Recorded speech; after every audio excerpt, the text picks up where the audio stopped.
ബിസ്മില്ലാഹിർ റഹ്മാനിർ റഹീം.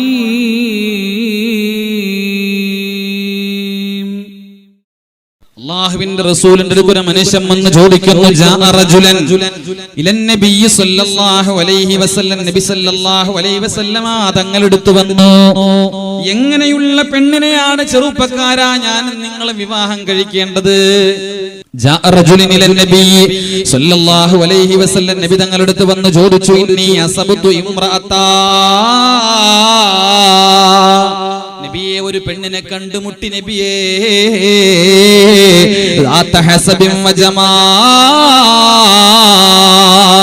സൗന്ദര്യത്തിടമ്പാന നോക്കേണ്ടത് ഏറ്റവും വലിയ സുന്ദരിയായ സൗന്ദര്യത്തിന്റെ ഏറ്റവും വലിയ മാദകത്തിടമ്പാന ഒരു പെണ്ണിനെ കണ്ടു.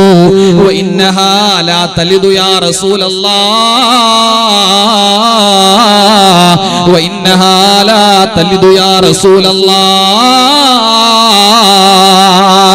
നല്ല പണമുണ്ട് നബിയേ, നല്ല സൗന്ദര്യമുണ്ട് നബിയേ, ഒരേ ഒരു കുഴപ്പമേ ഉള്ളൂ, പ്രസവിക്കില്ല. അവൾ പ്രസവിക്കുന്ന പെണ്ണല്ല, ഞാൻ കല്യാണം കഴിച്ചു കൊള്ളട്ടെയോ?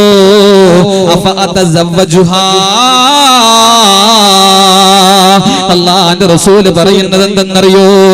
മനങ്ക വരുന്ന സൗന്ദര്യമല്ല ചെറുപ്പക്കാരാ നോക്കേണ്ടത്, നിറഞ്ഞൊഴുകുന്ന സമ്പത്തിലേക്കല്ല ചെറുപ്പക്കാരാ നോക്കേണ്ടത്.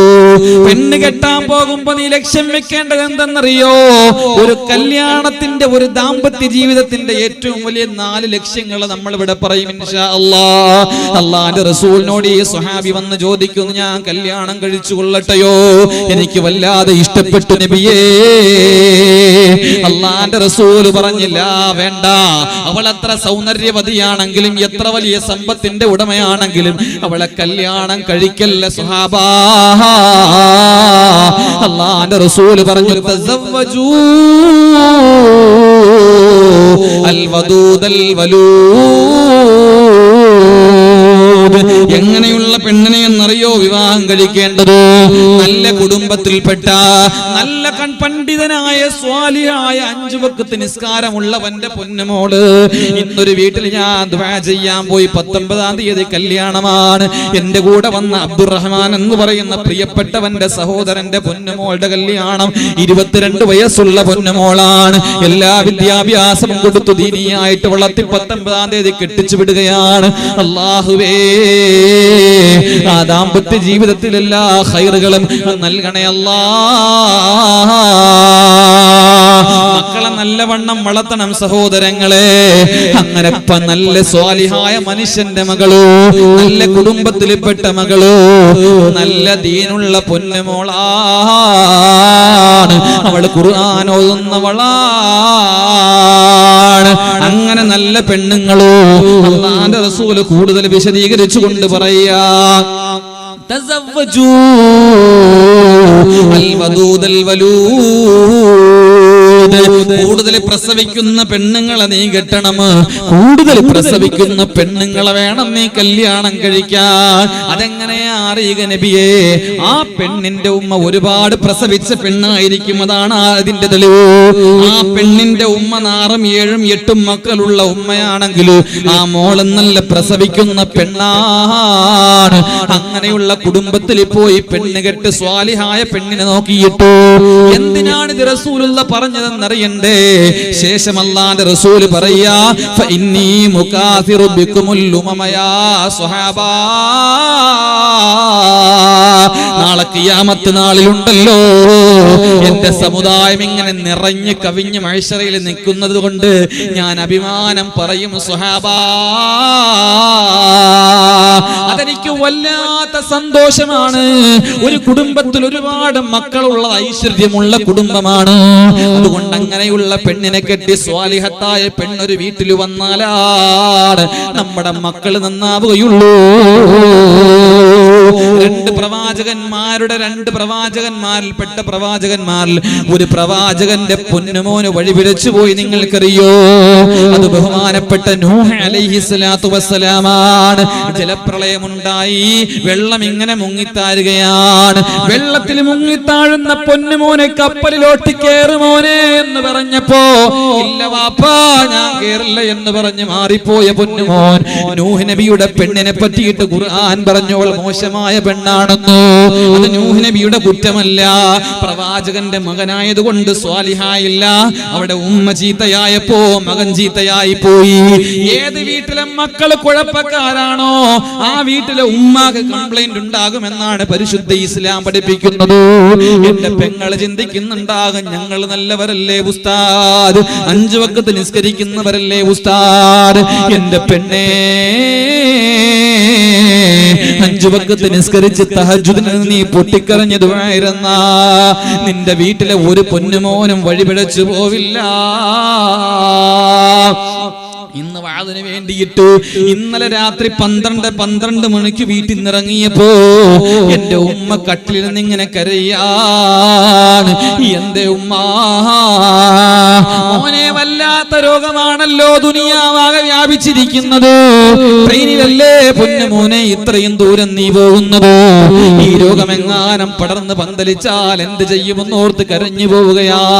എന്റെ പൊന്നുമോന്റെ യാത്ര എളുപ്പമാകാൻ ഉമ്മ ദുആ ഇരക്കുകയാ. അങ്ങനെ ഒരു ഉമ്മാടെ ദുആയുടെ ബലമാണ് പ്രിയമുള്ളവരെ. എറണാകുളത്ത് നിന്ന് 8 മണിക്കൂർ സഞ്ചരിച്ചുകൊണ്ട് ഇവിടെ വന്നതെങ്കിലോ ഒരു വീട്ടിലെ ഉമ്മ നന്നായാ മതി. എന്റെ ചെറുപ്പക്കാരാ, നമ്മുടെ മക്കള് നന്നാവും. അതുകൊണ്ട് ഒന്നാമത്തെ വഴി എന്തെന്നറിയോ?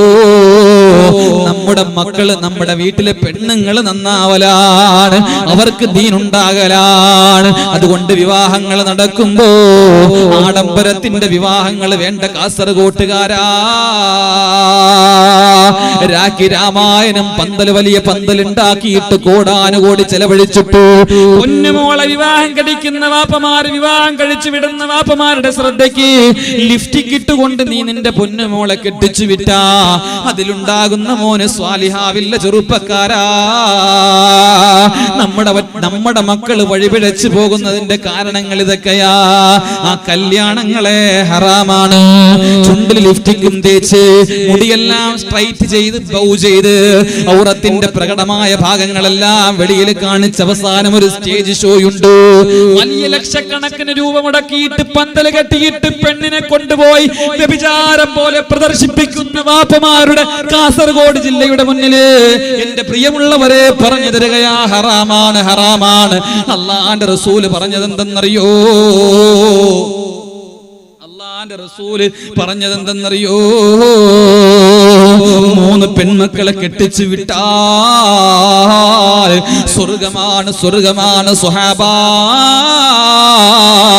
സ്വർഗമാണ് സ്വഹാബാ. ദീനിയായിട്ട് 3 മക്കളെ വളർത്തി വലുതാക്കി അവർക്ക് ദീൻ പഠിപ്പിച്ചു കൊടുത്തു. അവരെ എന്നിട്ട് കെട്ടിച്ചു വിട്ടാൽ സ്വർഗമാണ് സ്വഹാബാ. അപ്പോഴാ 2 മക്കള് മാത്രമുള്ള ഒരു സഹാബി കൈപൊക്കിയിട്ട് ചോദിച്ചു, 2 മക്കളെ ഉള്ളു നബിയേ, എനിക്കാ സ്വർഗമുണ്ടോ? ഉണ്ട്, 2 മക്കളെ ഉള്ളുവെങ്കിൽ നിനക്കും സ്വർഗമുണ്ട്. അപ്പോഴാ പൊട്ടിക്കരഞ്ഞുകൊണ്ട് മറ്റൊരു സഹാബി എഴുന്നേക്കുന്നത്, മരുന്ന് പോലെ ഒന്നേ ഉള്ളു യാ റസൂലല്ലാഹ്, ഒരു മോളെ ഉള്ളുവെങ്കിൽ നീ സ്വർഗത്തിന്റെ അവകാശിയാൻ.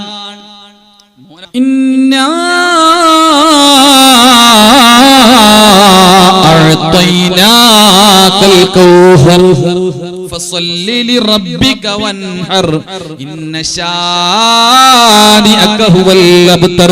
നബിയേ, അങ്ങ് വാലറ്റവനല്ല നബിയേ. അങ്ങാരെന്നറിയോ നബിയേ? വമാ അർസൽനാക ഇല്ലാ റഹ്മത്തൽ ലിൽ ആലമീൻ. ഈ പ്രപഞ്ച അണ്ടകടാഹങ്ങൾ സർവമാന സൃഷ്ടിജാലങ്ങളെയും സൃഷ്ടിക്കാ കാരണക്കാര് അങ്ങാ നബിയേ. അങ്ങേ വാലറ്റവനെന്ന് വിളിച്ച അബൂജഹലുണ്ടല്ലോ, അവനാണ് വാലറ്റ് പോയവൻ നബിയേ. അങ്ങയുടെ കൂടെ വന്ന അങ്ങയിൽ നിന്ന് മരിച്ചുപോയ പൊന്നുമക്കളുണ്ടല്ലോ, നാളെ സ്വർഗത്തിന്റെ പൂമുത്തുകളായ റസൂലല്ലാഹ്. അതുകൊണ്ട് മക്കള് മരിച്ചുപോയെന്നോർത്ത് വിഷമിക്കണ്ട, അവർ നാളെ ശഫാഅത്തിന് സ്വർഗത്ത് വരുമെന്നാണ്. അതെന്തുകൊണ്ട് എന്റെ പ്രിയപ്പെട്ടവരെ, നമ്മുടെ ഇണകള് സ്വാലിഹത്തുകളാവുക. എന്റെ വിഷയത്തിലോട്ട് ഞാൻ മടങ്ങി വരികയാണ്. കെട്ടുന്ന പെണ്ണ് നല്ല പെണ്ണാവുക, നമ്മളെ വീട്ടിലെ നമ്മുടെ ഭാര്യമാര് സ്വാലിഹത്തുകളാവുക. അല്ലാഹുവിന്റെ റസൂൽ അങ്ങനെയാ പഠിപ്പിച്ചു തന്നത്, പരിശുദ്ധ ഇസ്ലാം അങ്ങനെയാ പഠിപ്പിക്കുക. അല്ലുമ്മു മദ്റസത്തു, ഉമ്മാ നീയാണ് ഉമ്മാ മദ്രസ. പള്ളിയിലെ ഉസ്താദുമാരല്ല, മദ്രസയിലെ ഉസ്താദുമാരല്ല. അവർക്കാകെ കിട്ടുന്നത് അരമണിക്കൂർ 1 മണിക്കൂറാണ് കിട്ടുക. അല്ലെങ്കിലോ ശനി ഞായറും ആകം കിട്ടുന്നത് 3-2 മണിക്കൂറാണ്. പിന്നെയുള്ളതെല്ലാം നിന്റെ കയ്യിലല്ലേ, നിന്നെ കണ്ടല്ലേ നിങ്ങളുടെ മക്കള് വളർന്നു വരുന്നത്. പെണ്ണേ നന്നാവുക, പെണ്ണേ നന്നാവുക, നന്നാവുക. അല്ലാഹുവിന്റെ റസൂൽ വളരെ വ്യക്തമായിട്ട് പറയുന്നുണ്ട്. ഹബീബായ നബി തങ്ങൾ പറയാ, 3 കൂട്ടരെ സഹായിക്കൽ അല്ലാഹുവിന് വല്ലാത്ത ബാധ്യതയാ. സലാസത്തുൻ കുല്ലുഹും ഹഖ്ഖുൻ അലല്ലാഹി ഔനുഹു. 3 വിഭാഗം ആളുകളോ, 3 വിഭാഗം ആളുകളുണ്ട്, 3 വിഭാഗം ആളുകളുണ്ട്. അവരെ സഹായിക്കൽ അല്ലാഹ് അവരെ സഹായിക്കാതിരിക്കാൻ കഴിയില്ല. അതിൽ വളരെ പ്രധാനപ്പെട്ട കാര്യം എന്തെന്നറിയോ, നാകിഹിൻ യുരീദുൽ അഫാഫ. വ്യഭിചാരത്തിൽ നിന്ന് അകന്നുകൊണ്ട് ചാരിത്ര്യ ശുദ്ധിയോടുകൂടി ആ ചാരിത്ര്യ ശുദ്ധി നിയത്ത് വെച്ചുകൊണ്ട് വിവാഹത്തിന് വേണ്ടി ഒരുങ്ങുന്ന ഒരാണിനെയും പെണ്ണിനെയും സഹായിക്കാതിരിക്കാൻ അല്ലാഹുവിന് കഴിയൂല ചെറുപ്പക്കാരാ. അതുകൊണ്ട് ഒരു വിവാഹത്തിന്റെ ഏറ്റവും വലിയ മാനദണ്ഡം എന്തെന്നറിയോ, അത് ഹലാലായ നിലയിലാകുക, പെണ്ണിന്റെ മേനിയുടെ പ്രദർശനമാകാതിരിക്കുക. അങ്ങനെ ഒരു കല്യാണം നടന്നാൽ ആ കുടുംബത്തിൽ സ്വാലിഹീങ്ങളായ മക്കൾ ഉണ്ടാവില്ല. എന്റെ പ്രിയമുള്ളവരെ, ഗൗരവത്തോടെ ഞാൻ പറഞ്ഞു തരികയാ, എത്രയെത്ര കല്യാണങ്ങൾ എന്നറിയോ കോടികൾ മുടക്കിയിട്ട് മുടിച്ചു കളയുന്നത്. വലിയ സ്റ്റേജ് എന്തിനാ, വലിയ ആഡംബരം എന്തിനാ, വലിയ ലൈറ്റിന്റെ വെളിച്ചത്തം എന്തിനാ, എന്തിനാണ് കോടികളുടെ നിങ്ങൾ വില മുടക്കി കളയുന്നത്? എത്രയോ പാവപ്പെട്ട പെണ്ണുങ്ങൾ എന്നറിയോ ഒരു കല്യാണം പോലും കഴിക്കാൻ കഴിയാതെ, പൈസയില്ലാതെ ഞാൻ അറിയുന്ന എന്റെ അറിവിലുണ്ട് എത്രയോ പെണ്ണുങ്ങൾ, 1 രൂപയില്ല ഉസ്താദ് കെട്ടിച്ചു വിടാനെന്ന് പറയുന്ന ആയിരക്കണക്കിന് പെണ്ണുങ്ങൾ നമ്മുടെ കേരളത്തിലുണ്ട്. പ്രിയപ്പെട്ടവരെ, എത്രയോ സന്നദ്ധ സംഘടനകൾ എത്രയോ സഹായഹസ്തങ്ങൾ നീട്ടുമ്പോ ഓടി വരുന്ന പാവപ്പെട്ടവരുണ്ട് എന്റെ പ്രിയപ്പെട്ടവരെ. അതുകൊണ്ട് ഇൻഷാ അല്ലാഹ് ഇത് ഞാൻ പറഞ്ഞു വെച്ചത് എന്തെന്നറിയോ, നിങ്ങളുടെ വീട്ടിലുള്ള നിങ്ങളുടെ പെൺമക്കളുണ്ടല്ലോ, അവരെ വഴിതെറ്റിച്ച് കളയരുത് ഉമ്മാ. പാപ്പമാരെ, അവരെ കെട്ടിച്ചു വിടുമ്പോ ഹലാലായ നിലയ്ക്ക് ദീൻ പഠിപ്പിച്ചു പറതയിട്ട് മക്കനയിട്ട് മുഖം മറച്ച് കൈമറച്ച് എല്ലാ രീതിയിലും ദീനോടെ അതപോടെ ഒരു ഭർത്താവിന്റെ വീട്ടിൽ ചെല്ലുമ്പോ അവന്റെ കാര്യങ്ങൾ ശ്രദ്ധിച്ചു നോക്കാൻ കഴിവുള്ള കെൽപ്പുള്ള പൊന്നുമോളാക്കിയിട്ട് വിടണം. അല്ലാതെ കേവല ഭൗതിക വിദ്യാഭ്യാസം തലക്കെടുത്ത് കയറ്റി വെച്ചുകൊണ്ട് സർവമാന ഹറാമുകളുടെ പിന്നാമ്പറങ്ങളിലൂടെ പോയിട്ട് മോള് സ്വാലിഹാകണം, അവരുടെ കല്യാണം നന്നാവണം എന്ന് പറഞ്ഞാൽ പടച്ചവൻ സ്വീകരിക്കൂല ചെറുപ്പക്കാരാ. അടിവരയിട്ട് ഗൗരവത്തോടെ പറയാ, ആ കുടുംബത്തിൽ പിറക്കുന്ന മക്കള് സ്വാലിഹീങ്ങളാവില്ല. അതുകൊണ്ട് എന്റെ പ്രിയമുള്ളവരെ, അടിത്തറ നിക്കാഹാണ്, അത് നന്നായാലാണ് നല്ല മക്കൾ ഉണ്ടാവുകയുള്ളൂ. ലൈംഗികമായ ബന്ധത്തിന്റെ ആദാബുകൾ പോലും പാലിക്കണം നല്ല മക്കൾ ഉണ്ടാകാൻ. ബിസ്മി ചൊല്ലാതെ ലൈംഗിക ബന്ധത്തിൽ ഏർപ്പെടാൻ പാടില്ല.